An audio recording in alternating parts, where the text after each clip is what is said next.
Winnie-the-Pooh finds a tail. The old grey donkey Eeyore stood by himself in a thistly corner of the forest, his front feet well apart, his head on one side, and thought about things. Sometimes he thought sadly to himself, "Why?" And sometimes he thought, "Wherefore?"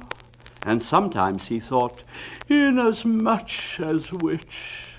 And sometimes he didn't quite know what he was thinking about. So when Winnie-the-Pooh came stumping along, Eeyore was very glad to be able to stop thinking for a little in order to say, "How do you do?" in a gloomy manner to him. "And how are you?" said Winnie-the-Pooh. Eeyore shook his head from side to side. "Not very how," he said. "I don't seem to have felt at all how for a long time." "Dear, dear," said Pooh, "I'm sorry about that. Let's have a look at you." So Eeyore stood there gazing sadly at the ground, and Winnie-the-Pooh walked round him once. "Why, what's happened to your tail?" he said in surprise.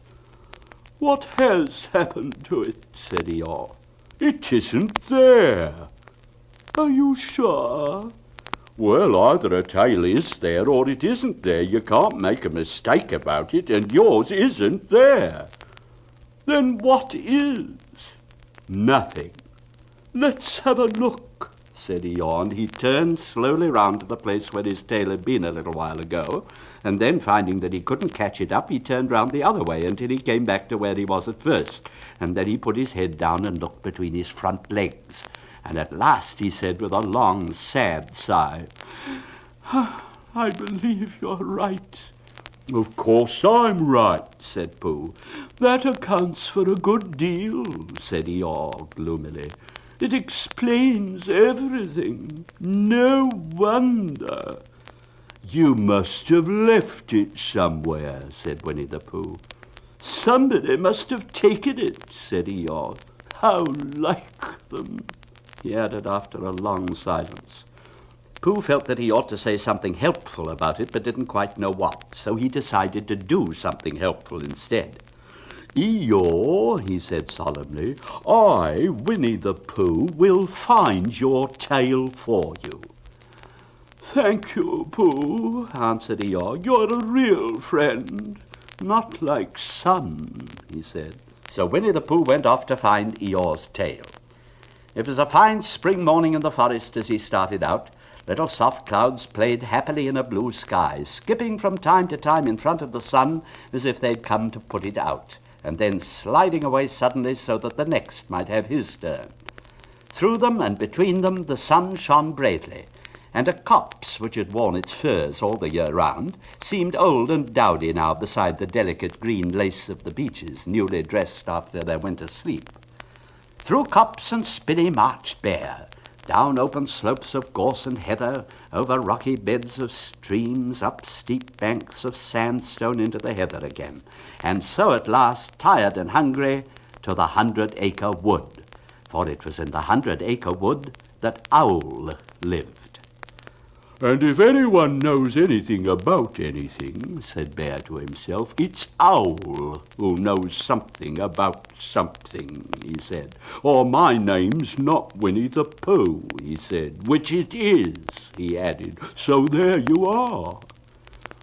Owl lived at the Chestnuts, an old-world residence of great charm, which was grander than anybody else's, or seemed so to Bear, because it had both a knocker and a bell-pull. Underneath the knocker there was a notice which said, "Pless ring if an rancer is ricked." Underneath the bell-pull there was a notice which said, "Pless knock if an rancer is not ricked." These notices had been written by Christopher Robin, who was the only one in the forest who could spell. For Owl, wise though he was in many ways, able to read and write and spell his own name, W-O-L, yet somehow went all to pieces over delicate words like measles and buttered toast. Winnie-the-Pooh read the two notices very carefully, first from left to right, and afterwards, in case he had missed some of it, from right to left. Then, to make quite sure, he knocked and pulled the knocker, and he pulled and knocked the bell rope. And he called out in a very loud voice, "Owl, I require an answer. It's Bear speaking." And the door opened and Owl looked out. "Hello, Pooh," he said. "How's things?" "Terrible and sad," said Pooh, "because Eeyore, who is a friend of mine, has lost his tail and he's moping about it. So could you very kindly tell me how to find it for him?" "Well," said Owl, "the customary procedure in such cases is as follows." "What does customary procedure mean?" said Winnie, "for I am a bear of very little brain and long words bother me." "It means the thing to do." "As long as it means that, I don't mind," said Pooh humbly. The thing to do is as follows. First, issue a reward. Then... "Just a moment," said Pooh, holding up his paw.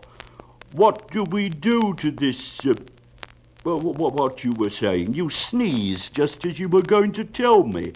"I didn't sneeze." "Yes, you did, Owl." "Excuse me, Pooh, I didn't. You can't sneeze without knowing it." "Well, you can't know it without something having been sneezed." "What I said was, first issue a reward." "You're doing it again," said Pooh sadly. "A reward," said Owl very loudly.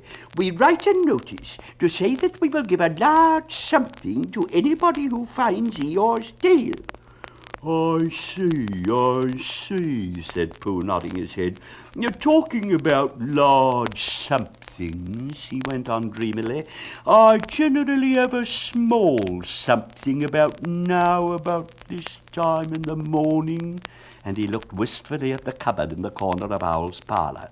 "Just a mouthful of condensed milk or what-not, with perhaps a lick of honey." "Well then," said Owl, "we write out this notice and we put it up all over the forest." "A lick of honey," murmured Bear to himself, "or not, as the case may be." And he gave a deep sigh and tried very hard to listen to what Owl was saying. But Owl went on and on, using longer and longer words, until at last he came back to where he had started. And he explained that the person to write out this notice was Christopher Robin. "It was he who wrote the ones on my front door for me. Did you see them, Pooh?" For some time now, Pooh had been saying yes and no in turn, with his eyes shut, to all that Owl was saying, and having said yes last time, he said no, not at all now, without really knowing what Owl was talking about. "You didn't see them?" said Owl, a little surprised. "Come out and look at them now." So they went outside, and Pooh looked at the knocker and the notice below it, and he looked at the bell rope and the notice below it.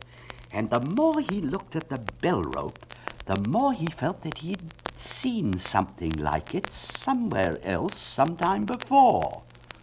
"Handsome bell rope, isn't it?" said Owl. Pooh nodded. "It reminds me of something," he said, "but I can't think what. Where did you get it?" "I just came across it in the forest. It was hanging over a bush, and I thought at first somebody lived there, so I rang it, and nothing happened, and then I rang it again very loudly, and it came off in my hand, and as nobody seemed to want it, I took it home, and—" "Owl," said Pooh solemnly, "you made a mistake. Somebody did want it." "Who?" "Eeyore, my dear friend Eeyore. He was fond of it." "Fond of it?" "Attached to it," said it back to Eeyore. And when Christopher Robin had nailed it on in its right place again, Eeyore frisked about the forest, waving his tail so happily that Winnie-the-Pooh came over all funny and had to hurry home for a little snack of something to sustain him. And wiping his mouth half an hour afterwards, he sang to himself proudly, "Who found the tail? I said Pooh at 1:45. only it was 11:15, really. I found the tail."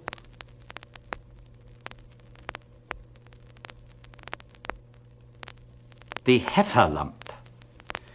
One day, when Christopher Robin and Winnie-the-Pooh and Piglet were all talking together, Christopher Robin finished the mouthful he was eating and said carelessly, "I saw a Heffalump today, Piglet." What was it doing? asked Piglet. "Just lumping along," said Christopher Robin. "I don't think it saw me." I saw one once, said Piglet. At least I think I did, he said. Only perhaps it wasn't. So did I, said Pooh, wondering what a Heffalump was like. "You don't often see them," said Christopher Robin carelessly. Not now, said Piglet. Not at this time of year, said Pooh. Then they all talked about something else until it was time for Pooh and Piglet to go home together. At first, as they stumped along the path which edged the 100-acre wood, they didn't say much to each other, but when they came to the stream and had helped each other across the stepping stones, and were able to walk side by side again over the heather, they began to talk in a friendly way about this and that, and Piglet said, "If you see what I mean, Pooh." And Pooh said, "It's just what I think myself, Piglet." And Piglet said, "But on the other hand, Pooh, we must remember." And Pooh said, "Quite true, Piglet, although I'd forgotten it for the moment." And then, just as they came to the 6 pine trees, Pooh looked round to see that nobody else was listening, and said in a very solemn voice, "Piglet, I have decided something." What have you decided, Pooh? I have decided to catch a Heffalump. Pooh nodded his head several times as he said this, and waited for Piglet to say how, or Pooh, you couldn't, or something helpful of that sort, but Piglet said nothing. The fact was, Piglet was wishing that he had thought about it first. "I shall do it," said Pooh, after waiting a little longer, "by means of a trap, and it must be a cunning trap, so you will have to help me, Piglet." "Pooh," said Piglet, feeling quite happy again now. "I will." And then he said, "How shall we do it?" And Pooh said, "That's just it. How?" And then they sat down together to think it out. Pooh's first idea was that they should dig a very deep pit, and then the Heffalump would come along and fall into the pit, and "Why?" said Piglet. "Why what?" said Pooh. "Why would he fall in?" Pooh rubbed his nose with his paw and said that the Heffalump might be walking along, humming a little song and looking up at the sky, wondering if it would rain, and so he wouldn't see the very deep pit until he was halfway down, when it would be too late. Piglet said that this was a very good trap, but supposing it was raining already? Pooh rubbed his nose again and said that he hadn't thought of that. And then he brightened up and said that if it were raining already, the Heffalump would be looking up at the sky, wondering if it would clear up, and so he wouldn't see the very deep pit until he was halfway down, when it would be too late. Piglet said that now that this point had been explained, he thought it was a cunning trap.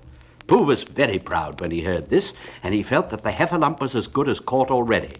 But there was just one other thing which had to be thought about, and it was this.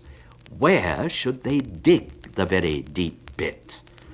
Piglet said that the best place would be somewhere where a Heffalump was, just before he fell into it, only about a foot further on. "But then he'd see us digging it," said Pooh. "Not if he was looking at the sky." "He would suspect if he happened to look down." He thought for a long time and then added sadly, "It isn't as easy as I thought. I suppose that's why Heffalumps hardly ever get caught." "That must be it," said Piglet. They sighed and got up, and when they had taken a few gorse prickles out of themselves, they sat down again. And all the time Pooh was saying to himself, "If only I could think of something," for he felt sure that a very clever brain could catch a Heffalump if only he knew the right way to go about it.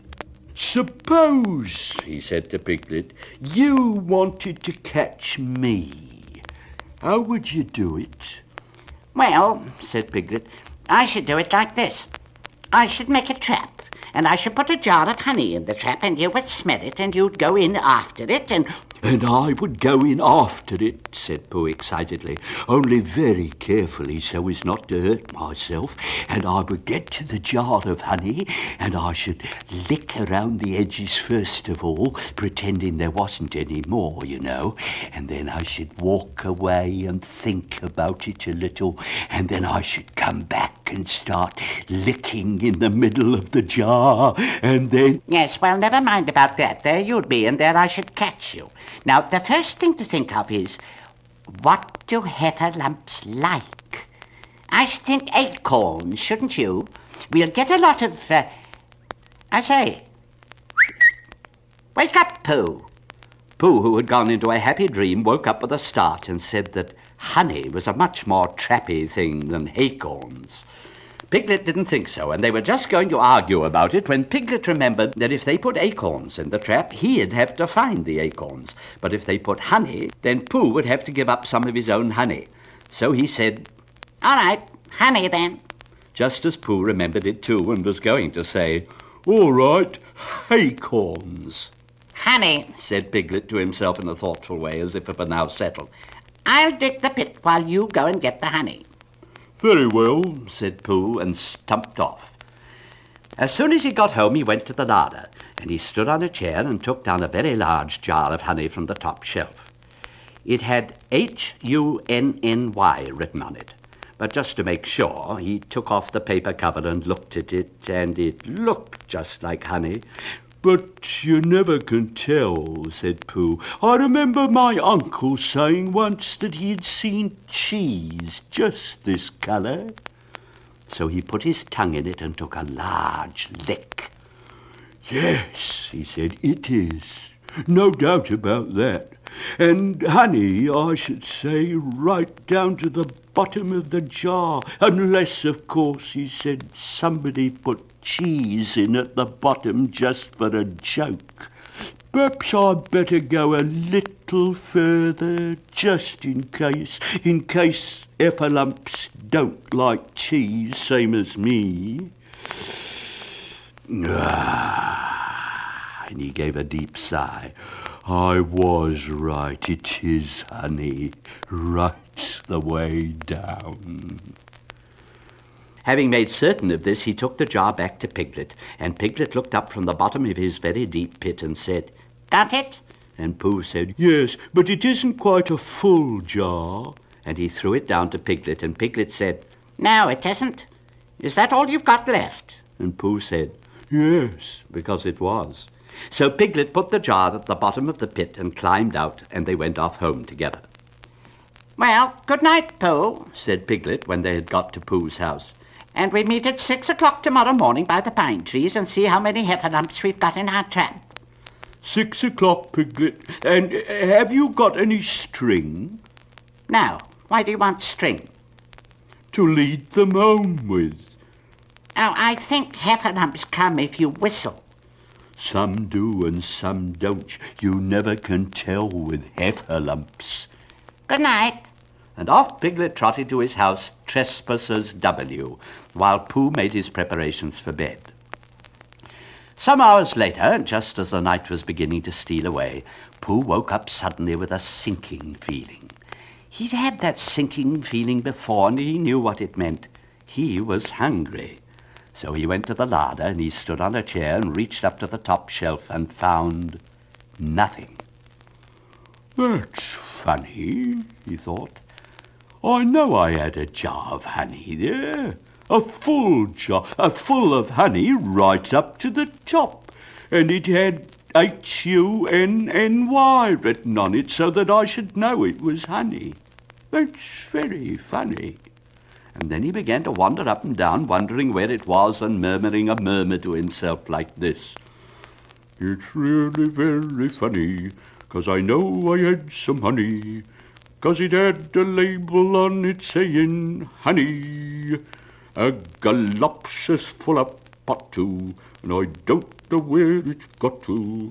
No, I don't know where it's gone. Well, it's funny."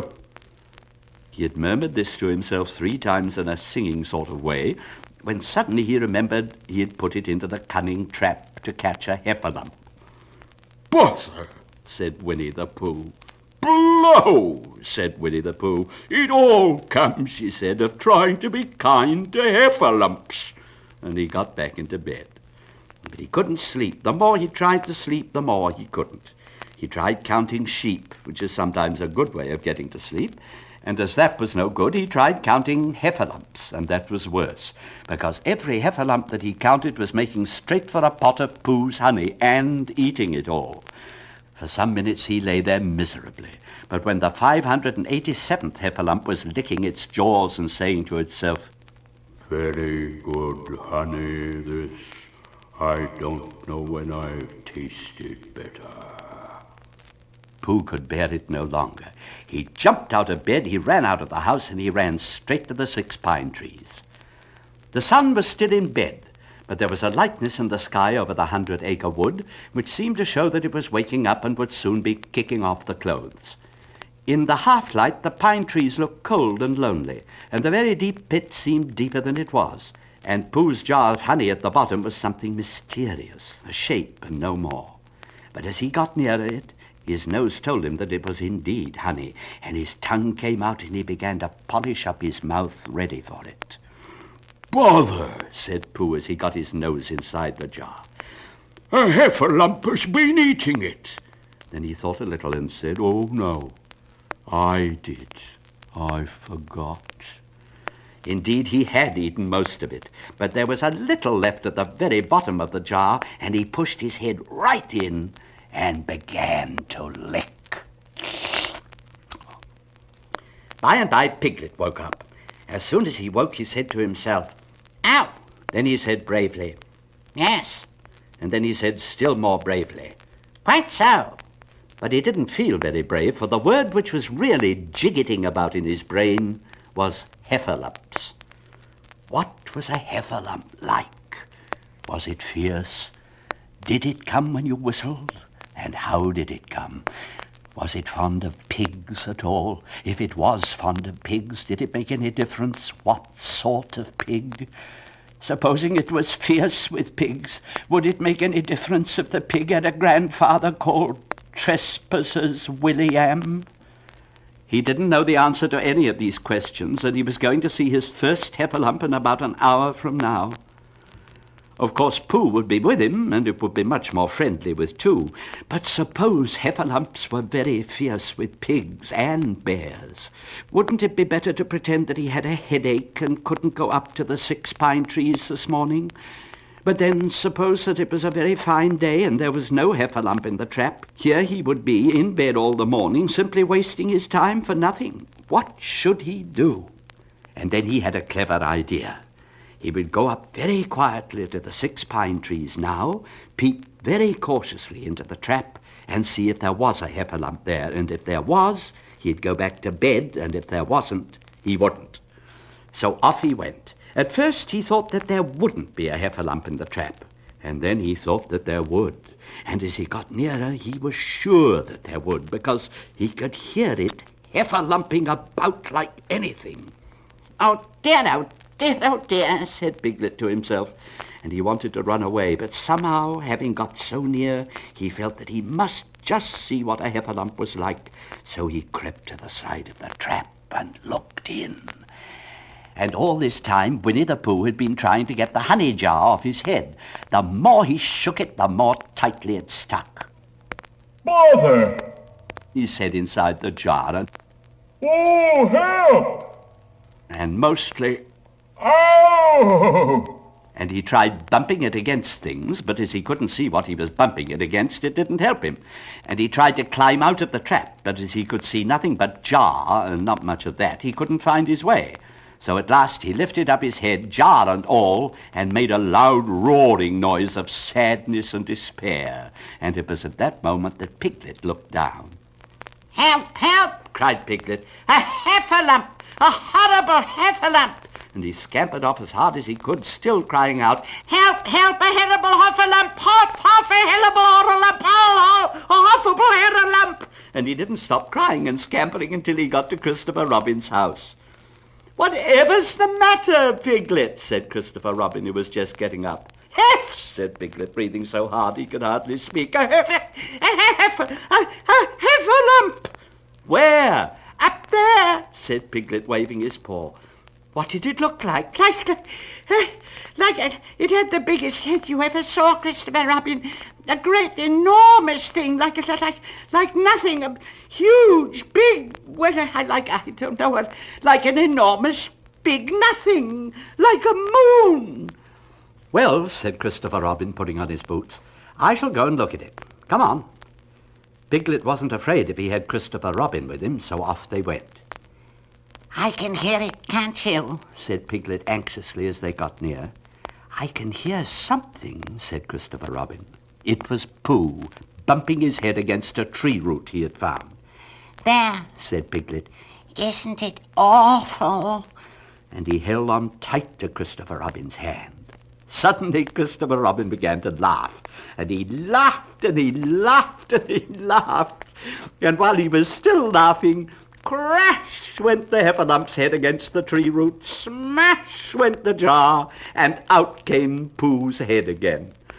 Then Piglet saw what a foolish piglet he had been, and he was so ashamed of himself that he ran straight off home and went to bed with a headache. But Christopher Robin and Pooh went home to breakfast together. "Oh, Bear," said Christopher Robin, squeezing his arm, "I do love you so."